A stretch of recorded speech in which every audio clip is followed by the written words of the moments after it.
리라 하니라. 아멘. 우리 좌우에 계신 분들 인사하겠습니다. 사랑합니다. 축복합니다.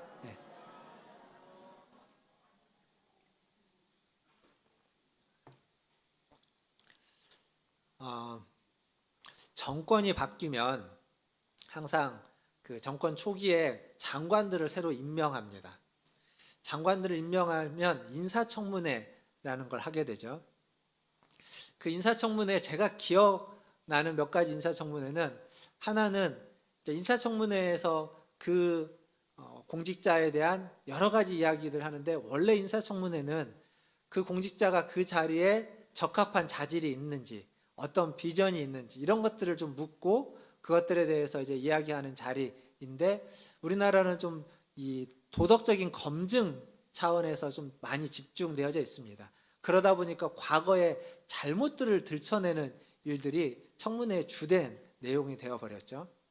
근데 제가 기억나는 것은, 한 번은 어떤 그 후보자가 왔을 때 그 후보자에게 그렇게 들춰낼 만한 특별한 문제가 없어서 그랬는지 어땠는지 모르겠는데, 그 후보자가 과거에 막말을 했던, 그러니까 말을 막 좀 함부로 했던 것에 대해서 주로 이야기를 많이 했던 청문회가 기억납니다.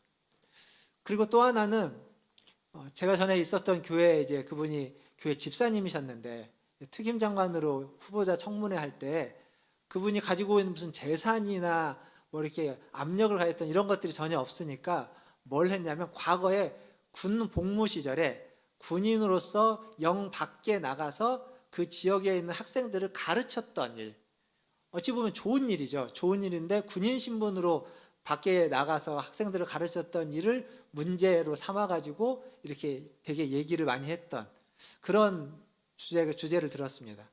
근데 제가 기억하는 이 두 사람의 경우를 보면, 어찌 보면 되게 장관으로서 그 자리를 하는 역할로서 별로 관계가 없는 일입니다. 그러니까 흠이라면 흠이겠지만 큰 문제가 아니라 좀 작은 흠일 텐데, 그 작은 흠을 굉장히 크게 청문회에서 다루는 것을 본 적이 있습니다. 근데 반대의 경우도 있습니다. 살다 보면 굉장히 큰 흠인데, 큰 문제인데 별것 아닌 것처럼 대수롭지 않게 넘어가는 그러한 경우도 청문회에는 종종 있었습니다. 근데 어쨌거나 오늘 우리가 지금 보고 있는 이 다니엘서의 6장에는 이 다리오 왕과 다니엘, 그 두 사람 외에 이제 고관들도 많이 나오는데, 오늘은 다리오 왕과 다니엘 중에 다리오 왕에 대해서 좀 초점을 맞춰서 말씀을 좀 같이 생각해 보려고 합니다.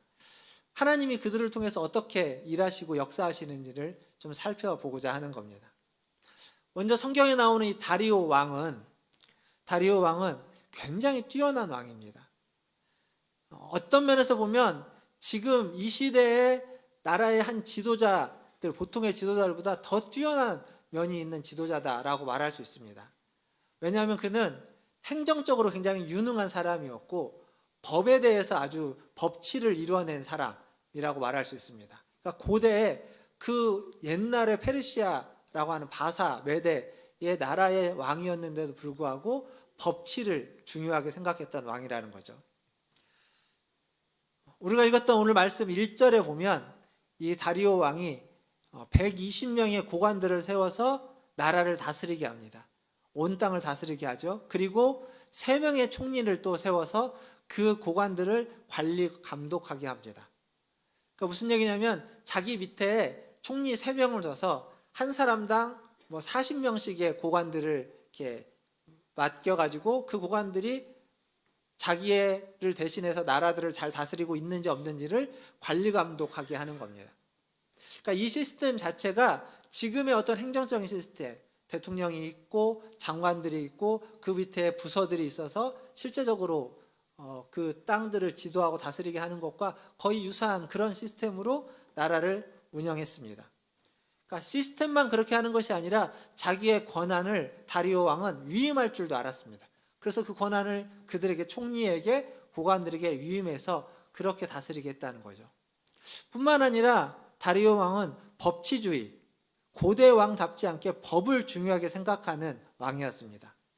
그러니까 법치라는 건 사실 왕이든지 아니면 그냥 일반 백성이든지 그 법에 의해서 다스림을 받는 거죠. 그러니까 왕이라 해도 법 위에 있지 않고 법 아래에 있게 되는 겁니다. 그 법을 세우면 그 법을 따라야만 하는 것. 그러니까 백성만 법을 따르고 관료들 혹은 고위 공직자들, 더 나아가서 왕은 법을 지키지 않아도 되는 것이 아니라 왕도 백성과 똑같이 법을 따라야만 하는. 그래서 오늘 말씀에 보면 이 다리오 왕은 자기가 세운 법령 때문에 다니엘을 놓아줄 수가 없는 겁니다. 자기가 세운 법령 때문에 다니엘을 구원해 주고 싶은데 구원할 방법이 없어서 결국 다니엘을 사자굴에 던져버리게끔 하는, 그게 법을 따르다 그렇게 되는 겁니다. 왕이지만 자기가 세운 법을 따라서 그렇게 할 수밖에 없었던 거죠. 그리고 이 고관들도 마찬가지입니다. 기존의 법으로는 다니엘을 걸고 넘어질 수 있는 게 없어서, 그래서 새로운 법을 만들고 그 법을 근거로 다니엘을 걸고 넘어지는 거죠. 꼬투리를 잡는 겁니다.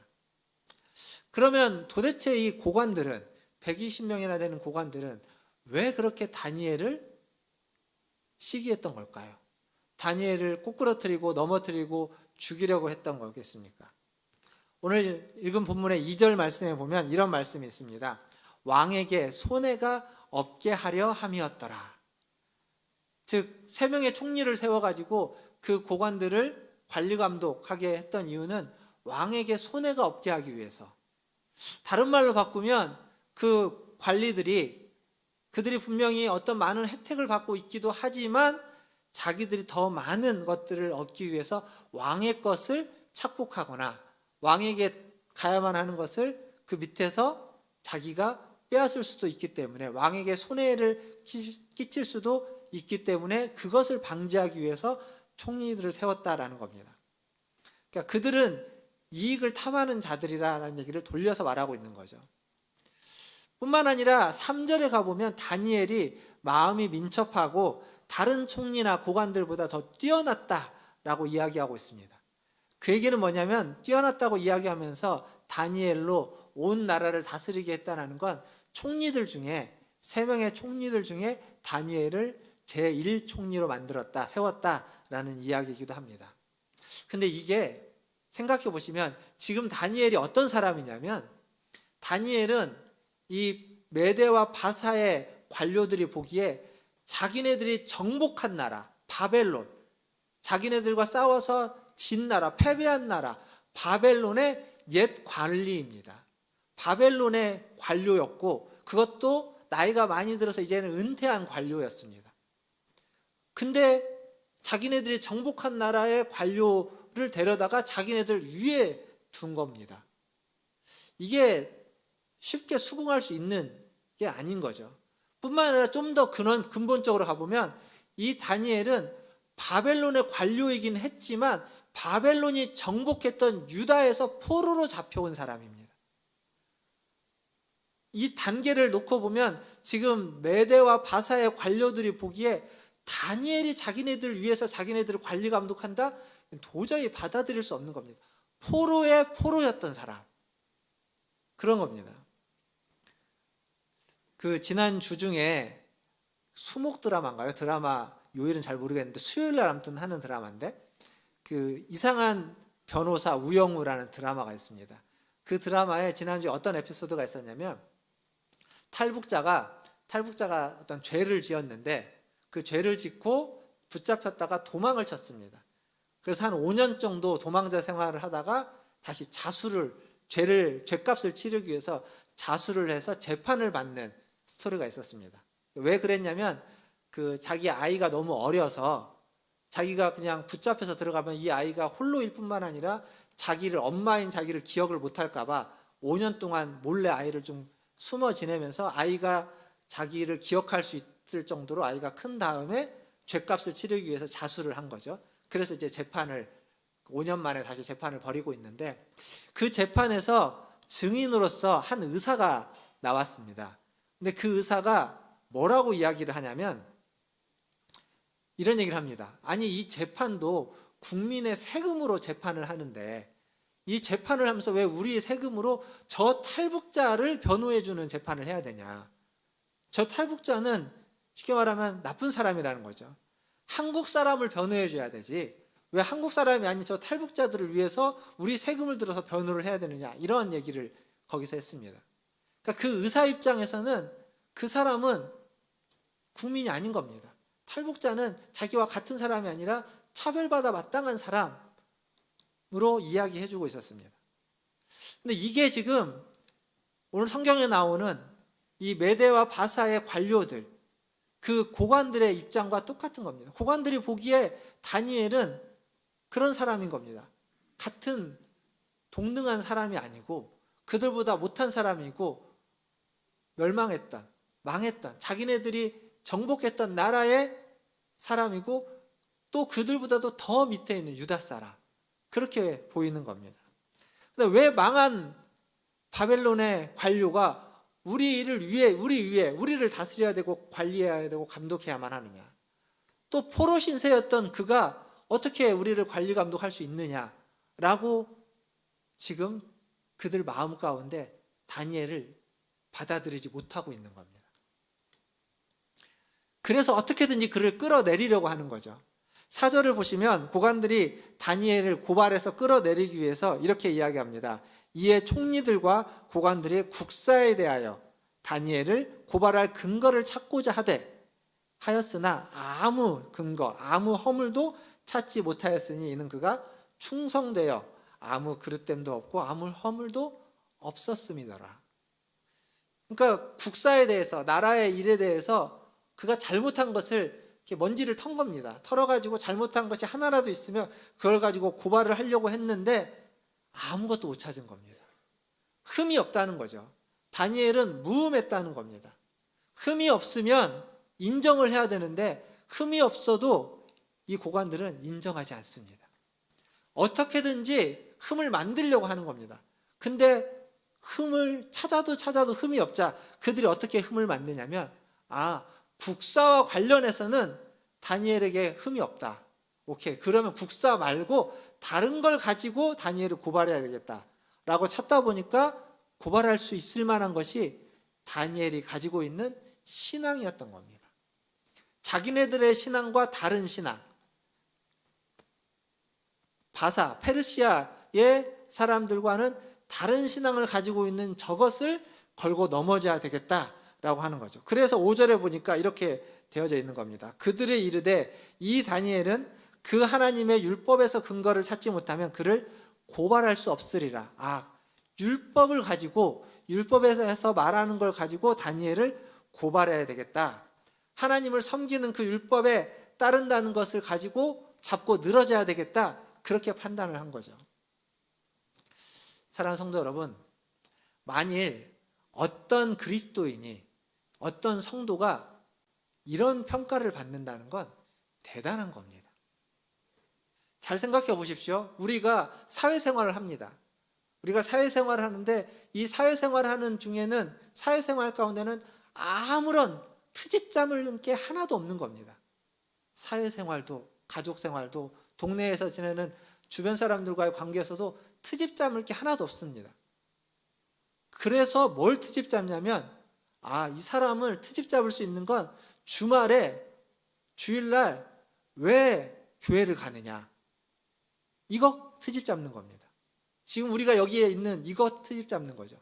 이것 외에는 트집을 잡을 만한 게 하나도 없으니까 주말에 교회 간다고 트집 잡는 겁니다.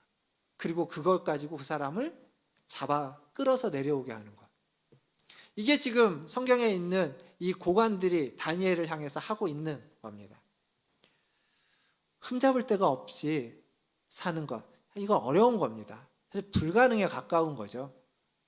하지만 할 수만 있다면 저는 저나 여러분이나 우리 모두가 다니엘처럼 흠잡을 데 없는 삶을 살고, 오직 흠잡을 것이라고는 주일날 교회 가고, 교회에서 봉사하고, 교회에서 예배드리고, 교사로 섬기고, 다른 사람을 위해서 기도해주고 하는 이런 것들밖에는 흠잡을 것이 없다라는 그러한 얘기를 듣는 우리 문화촌제일교회 성도들이 다 되시기를 주님의 이름으로 축원드립니다. 불가능에 가까운 일이지만 그럼에도 불구하고 그렇게 도전하면 좋겠습니다. 이게 안 되자 그들이 어떻게 했냐면, 그들이 가지고 있는 그들의 규례로는, 그들의 법으로는 다니엘을 끄집어 내릴 게 없는 겁니다. 그래서 그들이 6절과 7절을 보면 법을 만들어냅니다. 다니엘을 끌어내리기 위한 법을 만드는 거죠. 근데 법이라는 게 원래 한번 만들어지면 오랫동안 지속되는 건데, 이 법은 특이하게도 30일간만 유효한 법을 만드는 겁니다. 자, 6절과 7절을 한번 보십시오. 같이 한번 읽어보겠습니다. 6절과 7절 같이 읽겠습니다. 시작. 이에 총리들과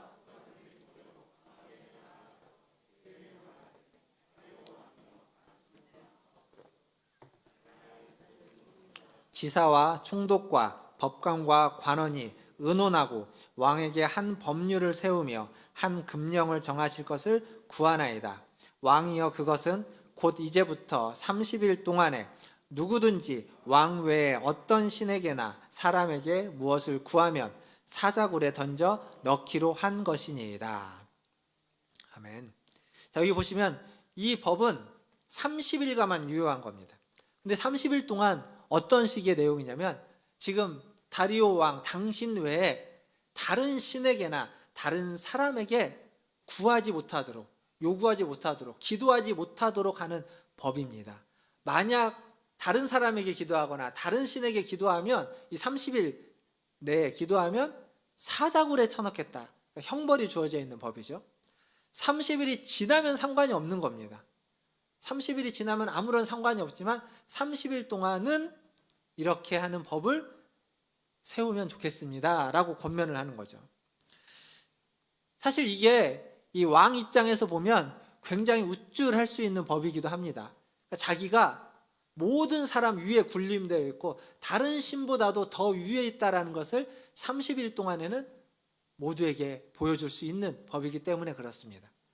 반대로 귀찮은 법이기도 합니다. 왜냐하면 모든 사람의 기도를 자기가 들어줘야 한다는 이야기이기도 하기 때문에 그렇습니다.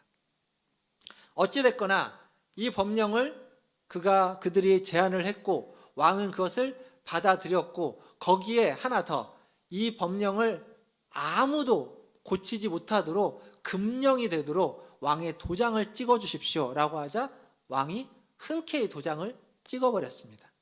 도장을 찍었다는 건 이 메대와 바사의 전통을 따라서 왕이라 할지라도 지켜야만 하는 그러한 금령, 더 이상 누구도 바꿀 수 없는 그러한 법이 되었다라는 겁니다.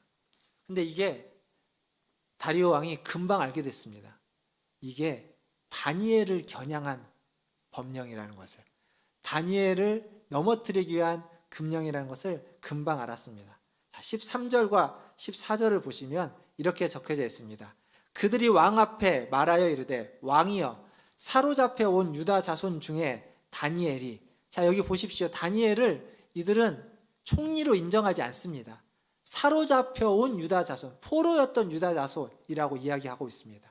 그 다니엘이 왕과 왕의 도장이 찍힌 금령을 존중하지 아니하고 하루 3번씩 기도하나이다 하니, 왕이 이 말을 듣고 그로 말미암아 심히 근심하여 다니엘을 구원하려고 마음을 쓰며 그를 건져내려고 힘을 다하다가 해가 질 때에 이르렀더라.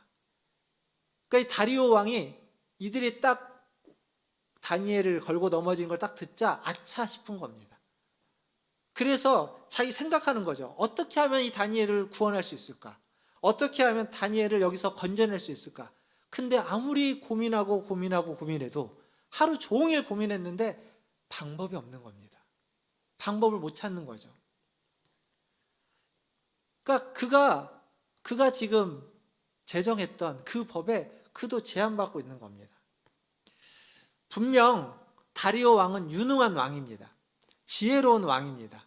그런데 그렇게 유능하고 그렇게 지혜로운 다리오도 그 신하들의 계략, 술수에 넘어가 버리고 마는 어리석은 왕이 되었습니다. 이 순간 어리석은 왕입니다. 뿐만 아니라 모든 것을 다 할 수 있을 만큼 그 금령을 세울 때는 정말 자기가 최고의 신보다도 더 위에 있는 모든 것을 다 할 수 있는 왕인 것 같았지만, 정작 자기가 아끼는 한 사람도 구원할 수 없는 무능한 왕의 모습으로 전락해버렸습니다. 동전의 양면입니다. 미국의 한 신학자가 그 자신의 책에 돈으로 살 수 없는 19가지라는 글을 썼습니다. 그 19가지 중에 제가 한 4가지 정도를 한번 읽어드릴 텐데 한번 잘 보십시오. 돈으로 살 수 없는 것. 돈으로 사람은 살 수 있으나 그 사람의 마음은 살 수 없다. 돈으로 집은 살 수 있으나 가정은 살 수가 없다. 그리고 돈으로 좋은 침대는 살 수 있으나 달콤한 잠은 살 수가 없다. 그리고 돈으로 시계는 살 수 있어도 흐르는 시간은 살 수가 없다. 그러니까 돈으로 뭐든지 다 할 수 있을 것 같지만 사실은 우리의 인생에서 정작 중요하고 가치 있는 것들은 돈으로 할 수가 없습니다. 돈으로 얻을 수 없고 돈으로 살 수도 없고 가질 수가 없는 겁니다. 마찬가지입니다. 지금 다리오 왕, 가장 높은 곳에 있었던 다리오 왕, 그리고 사실은 이 더 많은 것을 가지려고 다니엘을 없애버리고 자기가 왕의 것들을 더 많이 자기의 것으로 삼으려고 하는 이 고관들, 그러니까 많은 것을 더 가지면 더 행복하고 더 만족스러울 것 같은 그들. 하지만 아무리 많은 것들을 가져도 아무리 높은 자리에 있어도 인생의 어려움 앞에, 한계 앞에 봉착하면 아무것도 아닌 겁니다. 그게 아무런 소용이 없는 겁니다. 죽음 앞에 서 있으면 그것들이 다 무용지물인 것과 똑같습니다. 지금 이 다리오 왕을 보십시오. 자기가 살리고 싶은 한 사람이 있는데 못 살리는 겁니다. 자신의 그 권력이, 왕이라는 지위가 아무것도 아닌 겁니다. 그러자 그는 무엇을 하는지 아십니까? 다니엘에게 요청하죠. 너의 하나님에게 기도해라. 너의 하나님이 너를 능히 건져주실 것이다. 즉 지금 다리오 왕이 하나님을 찾으라고 이야기하고 있는 겁니다. 결국 우리도 마찬가지입니다. 우리가 살다 보면 한계 상황에 직면할 때가 있습니다. 어떤 큰 문제 앞에 설 때가 있습니다.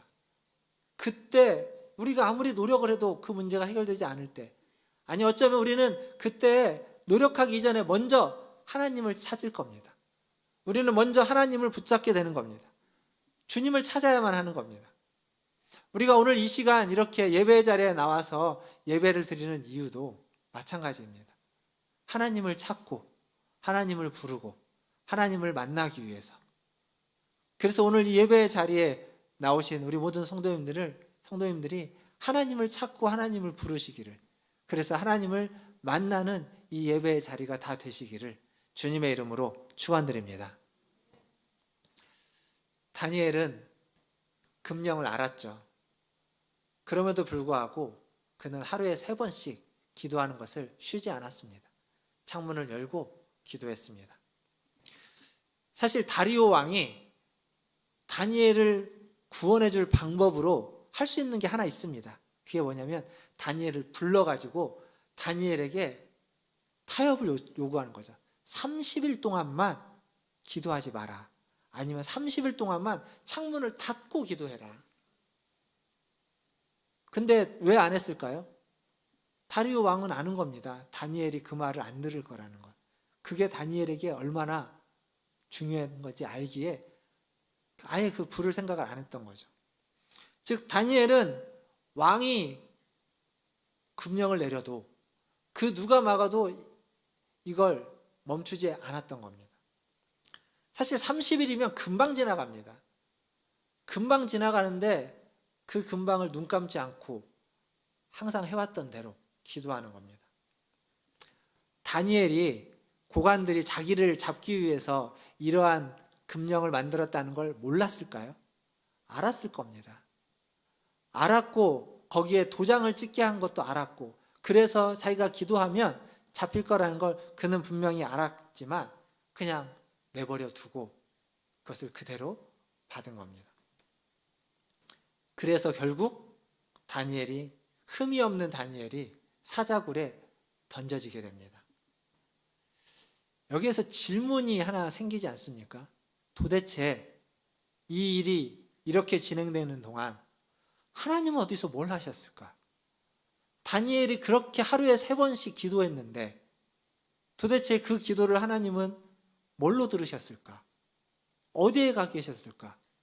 왜 고관들이 이런 법을 만들게 했고 그걸 만들기 못하도록 못 막았으며 왜 왕이 법은 만들어졌더라도 도장만 찍지 않았어도 바꿀 수 있었을 텐데, 아니 도장을 찍어서 바꿀 수 없었다면 사자들을 다 죽여버리거나 사자굴의 입구를 봉해버리거나 입구에 있는 그 돌을 움직이지 못하도록, 다니엘을 던지려고 했을 때 돌이 안 움직여서 던지지 못하도록 왜 하나님은 그렇게 못하셨을까? 도대체 어디서 뭘 하고 계셨을까? 이런 질문이 안 생기십니까? 이게 나의 문제였다면 우리는 이것보다 더한 질문을 했을 겁니다. 근데 나의 문제가 아니기 때문에 질문이 안 생겼을지도 모릅니다. 하지만 잘 보십시오. 하나님은 어떤 분이십니까? 여러분이 믿고 여러분이 생각하고 있는 하나님은 어떤 분이십니까? 다니엘을 치려는 이런 계획을 그냥 모른 척 하신 하나님. 왕이 이 계획에 속아 넘어가고 다니엘이 사자굴에 던져질 때도 그냥 아무런 힘도 없는 하나님. 우리가 믿는 하나님이 그런 하나님이신가요? 그렇지 않죠. 그렇지 않습니다. 그렇다면 그렇지 않다는 걸 어디서 어떻게 알 수 있겠습니까? 21절과 22절을 한번 보겠습니다. 오늘 우리가 읽었던 본문 아래쪽에 있는 21절과 22절. 다니엘이 하는 얘기입니다. 21절입니다. 같이 읽어보겠습니다. 시작. 다니엘이 왕에게 아뢰되 왕이여 원하건대 왕은 만수무강하옵소서. 나의 하나님이 이미 그의 천사를 보내어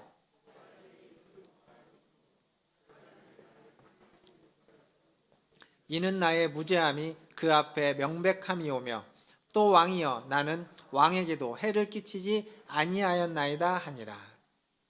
자, 아멘. 지금 다니엘이 하는 얘기가 그거죠. 하나님이 사자들의 입을 봉했습니다. 나를 해하지 못하도록. 그 말은 무슨 얘기냐면 지금 하나님이 사자굴에 먼저 와 계셨습니다. 이 얘기입니다. 사자굴 밖에서는 하나님이 보이지 않았습니다. 하나님이 아무것도 안 하시는 것 같았습니다. 그러나 다니엘이 사자굴에 던져지기 전에 하나님이 먼저 사자굴에 가셔서 사자들의 입을 다 봉해버렸다는 겁니다. 사자들이 나를 해하지 못하도록. 여러분, 이 얘기가 어디에서 본 듯한 이야기 아닙니까? 다니엘서 3장의 이야기가 뭐죠? 다니엘의 세 친구 사드락과 메삭과 아벳느고가 풀무불에 던져지는 이야기입니다. 3장의 이야기거든요. 근데 그 풀무불에 던져졌을 때 그 풀무불에 인자와 같은 이가 계셨습니다. 먼저 들어와서 계셨습니다.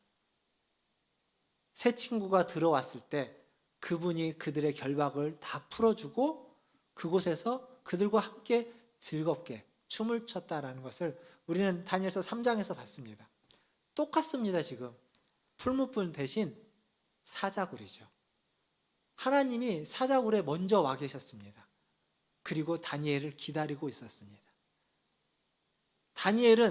사자굴 밖에서는 다니엘은 하나님을 만나지는 못했을 겁니다. 그러나 사자굴 안에 들어가자마자 그는 하나님을 경험할 수 있었던 거죠. 하나님이 거기 계셨으니까. 모든 상황이 역전되는 겁니다. 다니엘이 무죄하다는 것을, 다니엘의 세 친구가 무죄하다는 것을 그곳에서 주님을 만남으로 증명했고, 그리고 그 증명은 그들을 해하려고 했던 자들의 죄를 드러내게 됐습니다. 그래서 사자굴에 다니엘을 죽이려고 했던 자들이 대신 들어가서 죽게 되는 거죠. 하나님은 보이지 않는 것 같지만, 하나님은 우리와 함께하지 않는 것 같지만, 사실은 하나님은 우리와 함께 있고 우리가 던져지게 된 가장 힘든, 가장 어두운 그곳에 먼저 가서 우리를 기다리고 계셨던 겁니다. 이게 우리가 믿고 있는 하나님입니다. 다니엘은 이방 땅에서도 신실하게 하나님을 섬기며 충성된 하나님의 종으로 살았습니다. 하지만 그가 그렇게 살았어도 바벨론은 쉽게 멸망하지 않았고, 그 바벨론이 멸망했는데 그에게 자유가 찾아온 것이 아니라 바사 페르시아의 또한 종일 수밖에 없었습니다. 그리고 다니엘이 하루에 3번씩 신실하게 기도했지만 그가 있는 그 땅에 영적인 각성이 일어나지 않았습니다. 그리고 이스라엘 백성이 변화되지도 않았습니다. 그런 기록이 성경에 없습니다. 신실하게 충직하게 믿음을 가지고 살았지만 결국 그는 무고하게 고발당했고 사자굴에 던져질 수밖에 없었습니다. 그러니까 다니엘서를 통해서 우리가 어떤 복을 받고 번영하고 어떤 영광을 누린다고 생각하고 다니엘서를 보기에는 다니엘서는 너무 힘든 이야기들입니다. 제 말씀을 준비하면서 브라이언 채플이라고 하는 미국의 한 신학교 교수가 자기가 목회했을 때 이야기를 쓴 걸 봤습니다. 그가 목회할 때 자기가 섬기는 교회에 좀 나이가 많은 어리라고 이름이 어린 한 성도가 있었는데 그분은 75년 동안 자기네 교회를 다녔고 그리고 그 교회에 처음부터 그분이 뭐라고 썼냐면 기초석 중에 기초석 같은 분이다. 그러니까 교회의 초석 중에 초석 같은 분이다 라고 적고 있습니다. 교회가 많은 어려움이 있었는데 그 어려움들 중에도 한결같이 교회를 지키면서 교회에 함께했던 그분. 근데 그 어리라는 사람의 젊은 시절이 어땠냐면 그는 젊은 시절에 청년회 때에 많은 사람들에게 선망의 대상이었다고 합니다. 아주 잘생겼고 그리고 믿음도 좋고 사회적으로 인정도 받고 그런데 그의 부모님이 굉장히 병약해서 그 농장을 하고 있었는데 그 부모님의 농장을 대신하면서 병약한 부모님을 수발들고 있었다고 합니다. 근데 그게 너무 힘들어서 아무하고도 사귈 생각도 하지 않고 청년의 시기를 다 보내고 결혼을 언제 했냐면 병약한 부모님이 두 분이 다 돌아가시고 난 뒤에 비로소 겨우 나이가 많이 든 다음에 결혼을 했다고 합니다. 근데 그때는 그 농장도 이미 잘 쇠퇴해가지고 그렇게 풍족하지 않고 근근히 살아가고 있었다고 하죠. 그러다가 그 시대에 갑자기 이 석탄업이 굉장히 호황이 되어서 석탄업을 채굴하는 사람들이 많아졌는데 그가 가지고 있는 그 농장에 석탄 광맥이 있었다고 합니다. 그래서 석탄 회사로부터 자신의 땅을 팔라라고 하는 얘기를 들었고 아주 좋은 가격에 아주 비싼 가격에 땅을 팔았다고 합니다. 땅을 팔고 나자 그 어른 자기가 한 번도 경험해보지 못한 경제적인 풍요로움과 안정된 생활을 할 수 있었던 거죠. 그래서 자기의 자녀들에게 집을 사주고 그리고 자기도 집을 사고 그러고도 남은 수많은 돈이 있어서 이걸 어떻게 할까 고민하다가 그 광부들을 위해서 집을 지어줬다고 합니다. 물론 그냥 공짜로 지어주는 건 아니죠. 집을 지어서 그들에게 팔고 그들에게 임대를 해주고 그렇게 했는데 아주 좋은 집을 지어서 그들에게 싼 값에 임대를 해주고 또 팔기도 하고 그렇게 했다고 합니다. 근데 문제는 이 석탄업이 얼마 안 지나서 문제가 생겨버리는 겁니다. 그곳에서 채굴되고 있는 석탄의 질이 그렇게 좋지 못해서 연방정부에서 석탄의 질을 규정을 했는데 그 질에 미달되는 겁니다. 미달되니까 판로가 막히는 거예요. 팔 수가 없는 겁니다. 팔 수 없으면 이게 뭐가 됩니까? 아무것도 아니고 그냥 쓰레기인 겁니다. 그래서 그곳에서 일하고 있는 모든 광부들이 다 그곳을 떠나야만 하는. 그럼 어떻게 되죠? 지었던 수많은 집들이 매물로 나오지만 아무도 살 사람이 없는 겁니다. 결국 이 어른 자기가 평생을 수고하고 그렇게 다른 사람을 위해서 좋은 것을 만들었지만 그 수고가 다 물거품이 되고 심지어는 파산을 해서 자기의 집도 자기 자녀들의 집도 다 사라져 버렸다고 합니다. 그 마지막 그의 노년에서 그 행복하게 지낼 수 있었던 그 모든 것이 다 사라져 버린 거죠. 이러한 비극으로 인해서 그가 얼마나 고통스러워하고 힘들어했는지는 아무도 알지 못했다고 합니다. 왜냐하면 어른 그것을 아무에게도 내색하지 않았기 때문에. 아무런 내색도 하지 않고 아무도 원망하지 않았다고 합니다. 그런데 이 목사님이 매주일 예배를 드리고 예배가 끝나고 그의 손을 잡고 인사를 할 때 그의 눈빛 너머에 잠겨져 있는 그 슬픔을 그 목사님은 느낄 수 있었다고 합니다. 너무도 슬프고 너무도 좌절한 그의 모습. 하지만 이 엄청난 비극 속에서도 이 어른, 그가 가지고 있었던 신앙, 묵묵히 변함없이 교회를 섬기고 주님을 섬겼던 그것만큼은 지켰다고 합니다. 그러니까 지금 광산이 그렇게 활발해지다가 갑자기 그것이 다 사라져버리면 그 마을의 경제는, 지역의 경제는 풍지박산이 되는 겁니다. 이게 그냥 개인의 문제가 아니라 그 지역의 문제고 교회도 그랬겠죠. 수많은 사람이 떠나고 서로 간에 싸우고 그런 일들이 생겨났을 겁니다. 그럼에도 불구하고 이 어른, 그 싸움 속에서도 다른 사람을 원망하지 않고 한결같이 교회를 지키고 꿋꿋하게 그 자리를 지켜냈다고 합니다. 그리고 어리 그 자리를 지켜내자 다른 사람들도 그 자리에 남았고 결국 교회를 지켰다고 하는 거죠. 많은 것을 잃었지만 그 어의 모범 때문에 많은 사람들이 교회 그리고 신앙과 믿음을 지켜낼 수 있었다라고 그 브라이언 채플 목사님은 이야기하고 있었습니다. 이게 말해 주는 건 이런 겁니다. 주님을 믿고 신뢰한다고 해서, 신실하게 하나님을 따라간다고 해서 모든 시련이 사라지지는 않습니다. 작은 시련도 있지만 이 얼처럼 큰 시련도 있는 겁니다.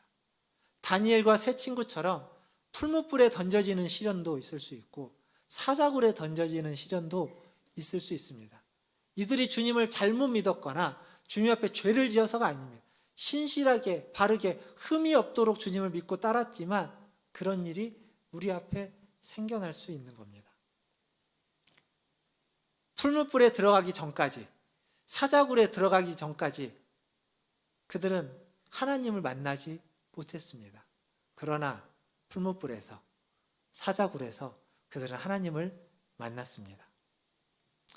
지금도 하나님은 저와 여러분의 삶에 와 계신다고 믿습니다. 우리의 삶에 지금도 하나님은 와 계십니다. 지금 여기에 계십니다. 여러분의 삶의 자리에 하나님은 여러분과 함께 계십니다. 그러니 믿음을 잃지 마시고 두려워하지 마십시오. 하지만 때로 하나님은 계시지만 느껴지지 않을 수 있습니다. 언제 느껴질까요? 풀무불에 던져질 때, 사자굴에 들어가야만 할 때, 그때는, 그 어려움 가운데 있을 때는 확실하게 하나님을 느낄 수 있을 것입니다. 루터가 쓴 찬송가 중에 내주는 강한 성이요라는 찬송가가 있습니다. 거기에 이런 가사가 있죠.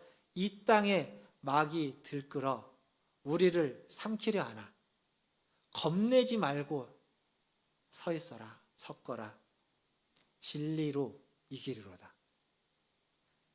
수많은 어려움이 우리 앞에 있어도 겁내지 마십시오. 두려워하지 마십시오.